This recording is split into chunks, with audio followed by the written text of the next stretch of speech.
YouTube, welcome back to Wtf Rc Cars. So, we got us EREVO 3.3 and we're going to mod this a bit. Never really been a fan of the twin, pretty weak servo setup on it. So it does steer, but it's never been the best, and I don't like the faffing about having to trim both servos to stop it sort of making that noise constantly when they're fighting each other. It's also one of the reasons why most people have the servos burning out, because as stock it was set quite far out and they were fighting each other constantly. So first thing we're going to want to do is I'm going to connect my Bluetooth app to the phone, because we've got the little Traxxas Bluetooth dongle in the transmitter. Then we want channel setup, steering. So first off, I'm going to make sure that all the throttle trims and everything are on 0, and then we can power off the RC. So we've got, in fact, let's put that down there that way. So you want to 0 your steering trim and everything, make sure your sub trims are all zeroed out, and then we can turn everything off.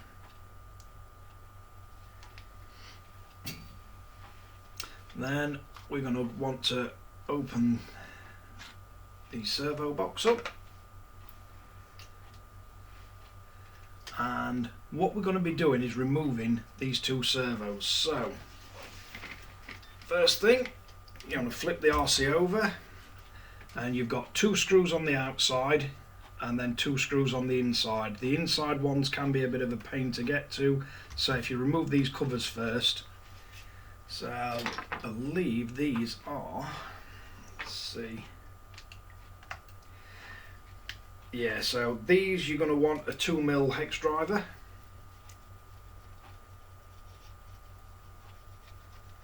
and we'll get all these screws removed.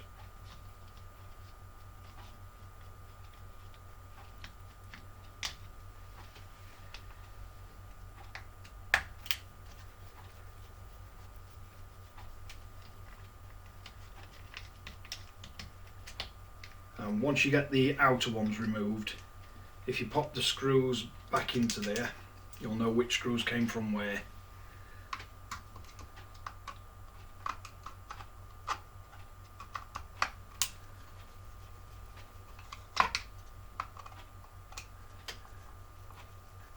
And it shouldn't be too bad of a job this, because as a rule Traxxas are quite nice to work on.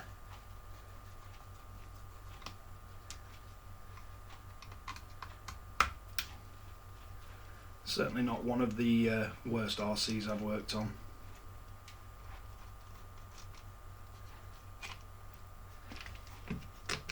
So that's got the outer ones removed, and then you want to carefully remove your servo horns without moving.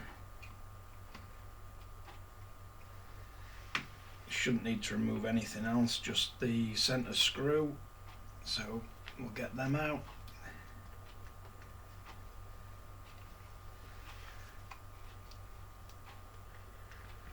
And these metal servo ones hold on a lot better than the stock plastic ones, so we can just move that to one side.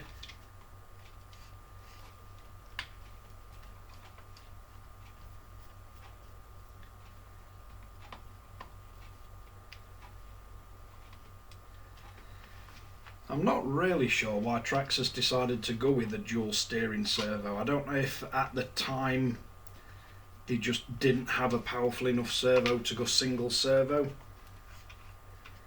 or whether they just thought the servos would last longer this way, but it's not a bad design as such, it's just a bit of a pain having to balance the servos properly.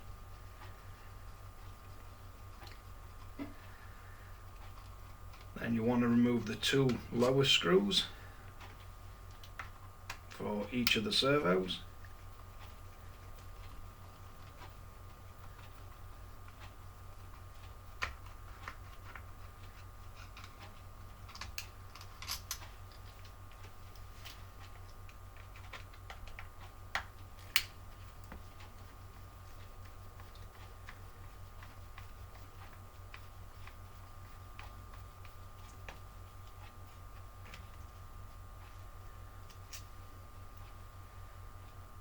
just checking.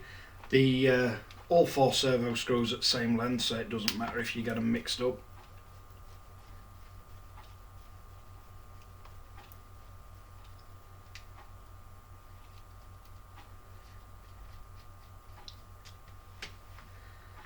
And hopefully in doing this we can get rid of some of the clutter out of the receiver box, because they're a bit jam-packed. So next thing we're going to want to do is lift out the servos, which is easier said than done on a Revo.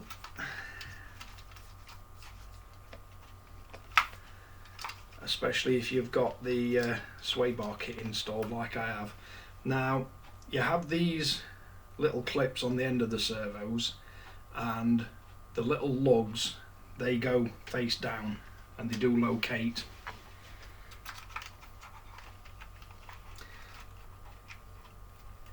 So you've got one up front, one up back, and then if you carefully lift the servo wire out,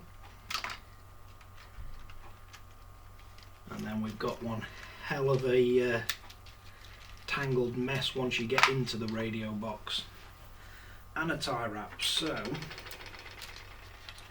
we're going to have to clip the cable tie off,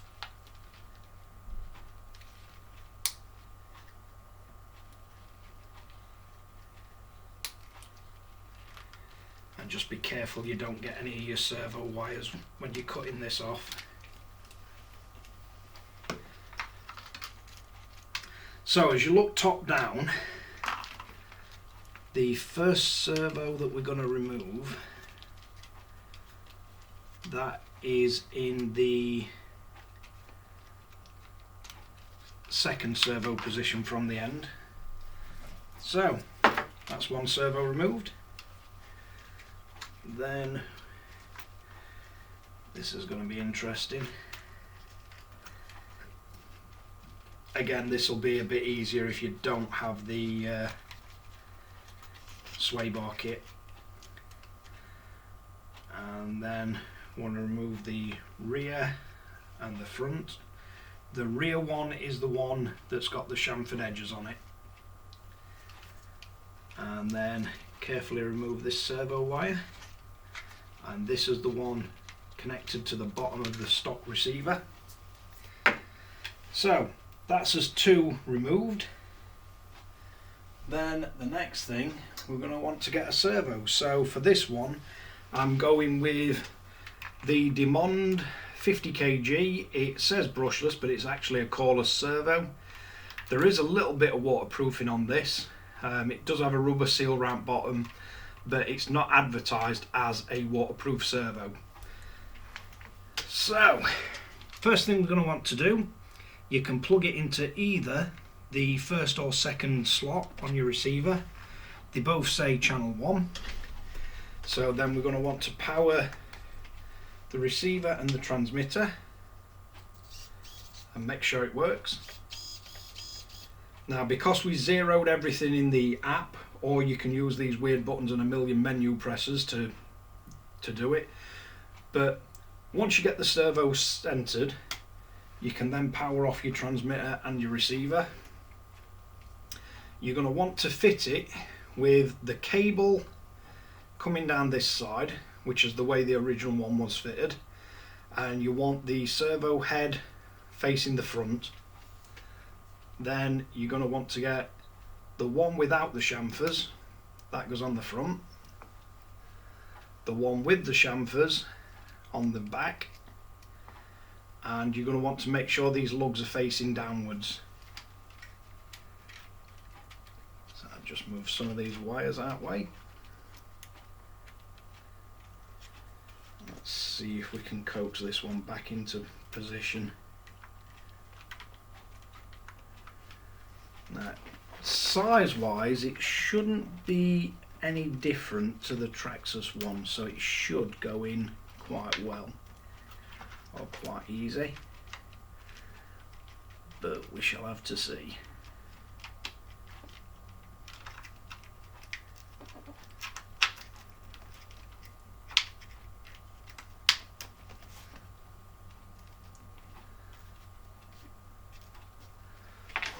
So once you've sat it down in there, you're then going to want to flip the RC over.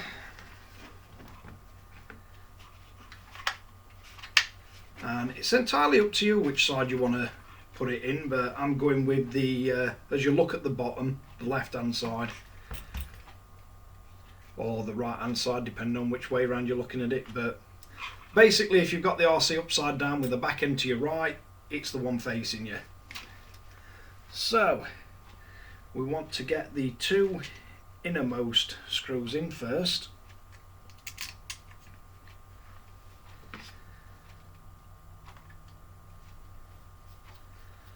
And unlike the E-REVO, with the Revo 3.3, your power supply to your servos is running directly off the battery.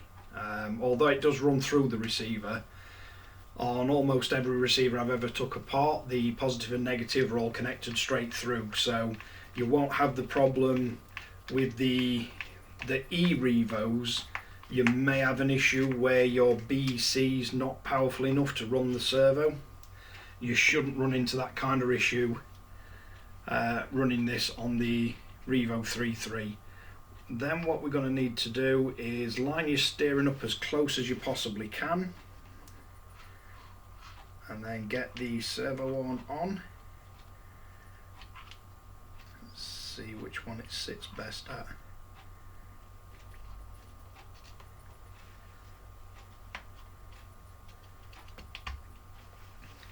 So that looks pretty close. As always, you will have to trim the steering. You can either use the small bar to get it as close as possible and then use your trim on your controller. And you will need to be setting the endpoints on it.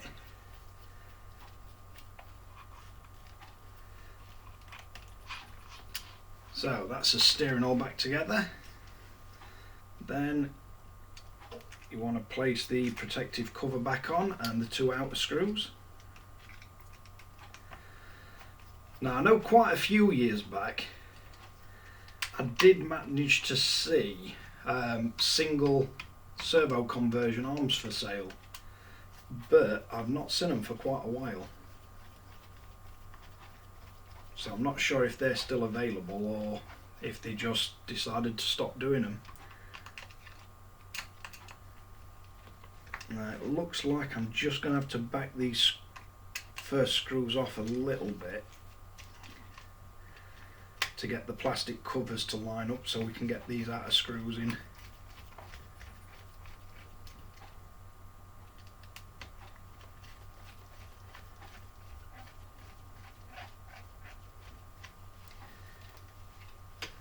No, they don't seem to want to line up. Let's have a look. Looks like we need to move the servo across ever so slightly.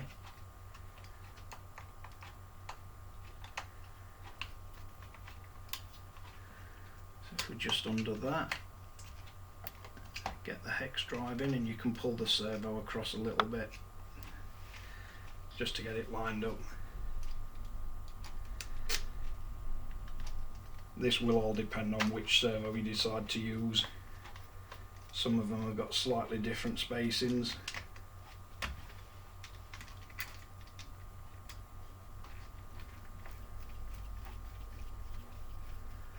There's one screw going in.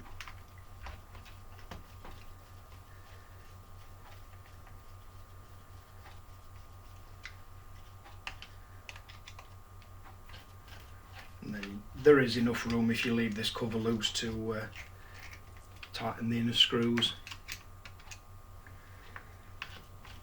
If you've got MIP ball hexes, you'll still be able to get to them even with the cover in place.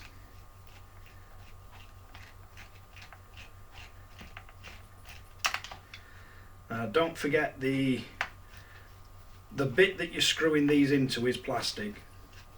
So if you go too crazy tight with these, you're going to start stripping the plastic threads that hold the servo in. Right, so while we've still got it upside down, I'm going to remove the the screw that holds this steering in, because we're not going to be needing that anymore. So I'll put that steering arm to one side. Now what you can do, you can buy blanking plates for this, or if you don't want to lose the parts that you've got, the other thing you can do is get one of these, put it in place where it would be holding the servo. In fact, and then just put these screws back in. It'll save you losing the screws, and if you ever want to put it back to a dual servo, you've got the option of doing that then.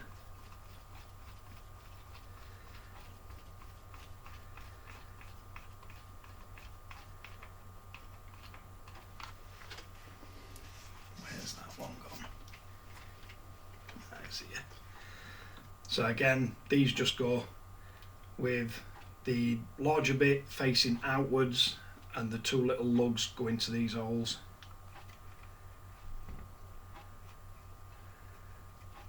So it lines it up, and then you can just drop a screw in it.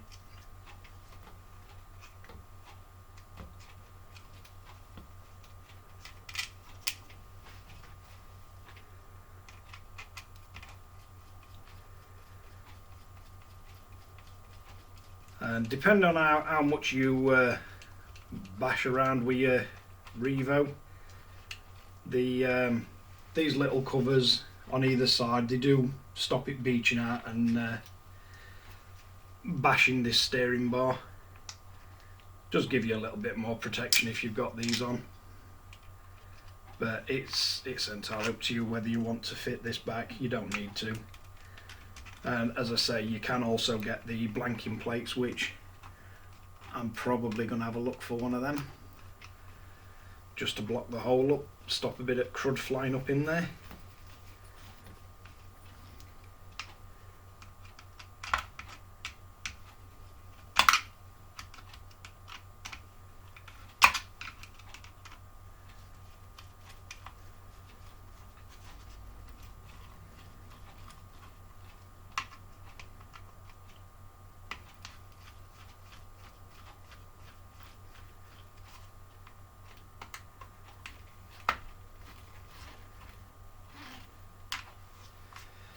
So that's got that on nice and tough, and that ain't going to move.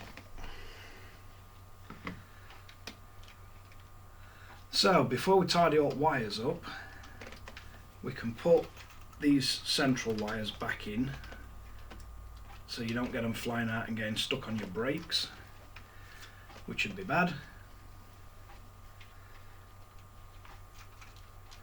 And we can tuck the rest of them wires back down there.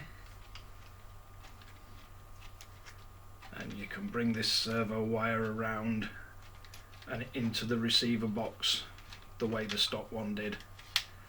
And I'm not going to bother putting a tie wrap back on there because I've got other things I want to change on this EREVO.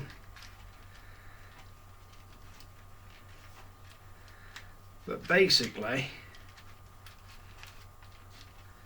that's pretty much the steering servo conversion done. Right, so if we switch on the transmitter and the receiver,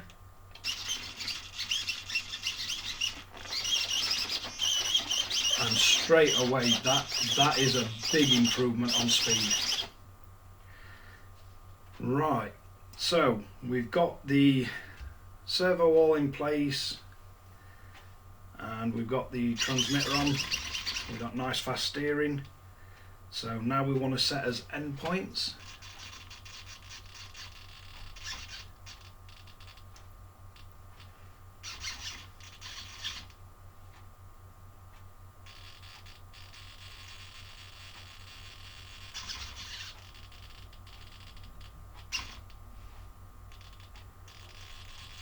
So if you just keep turning until you see it,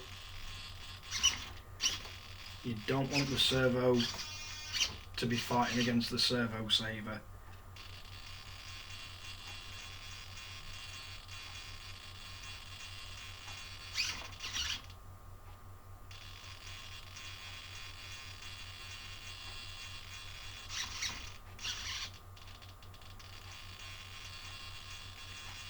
So if you keep adding, you'll then get to the point where it's just starting to strain, and then you just want to back it off and then keep turning and turning back.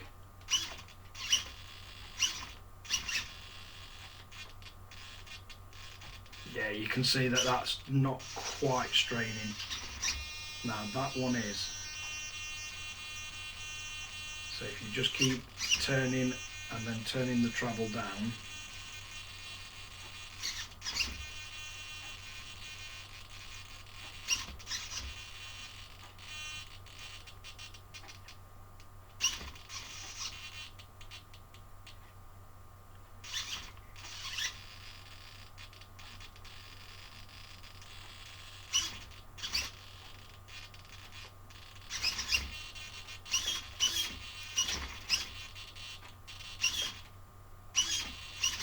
so then we've got nice fast steering and it's not trying to strain itself on anything, and we've got the servo nicely zeroed, so it should go in a straight line. But nice powerful steering on the Traxxas EREVO 3.3. So last thing we've got to do